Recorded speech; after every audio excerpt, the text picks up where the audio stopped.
It shouldn't hurt this much. I have to be strong. I should be over this by now. Men aren't supposed to cry.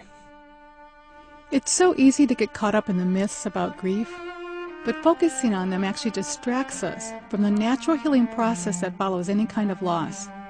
Sacred grief offers a fresh and logical perspective to this universal experience. I've been through many painful losses in my life, but this time I feel really stuck.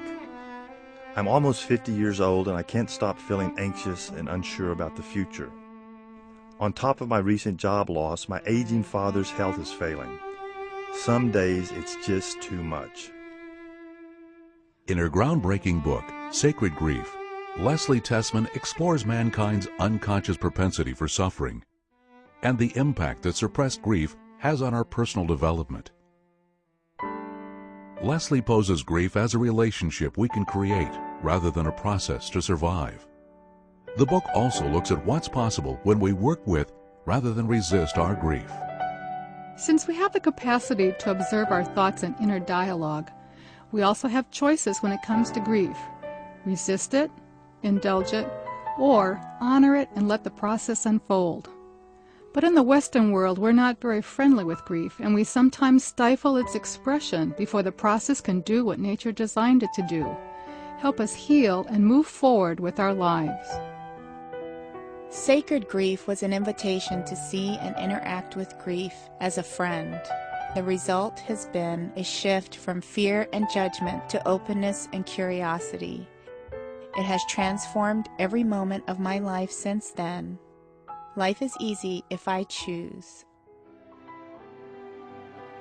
Sacred Grief boldly invites readers to let grief naturally move them toward claiming their place and purpose within our communities, throughout our nations, and on our planet.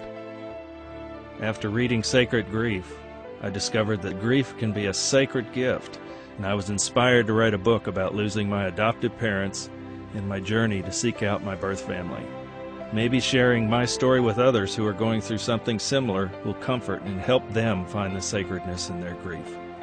For the mere fact that we exist, our lives are sacred, and our losses are as worthy of our attention as the love and joy life also throws our way.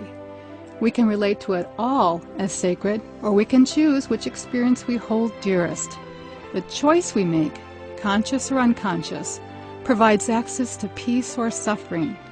Today, I invite you to choose the path to peace and honor it all.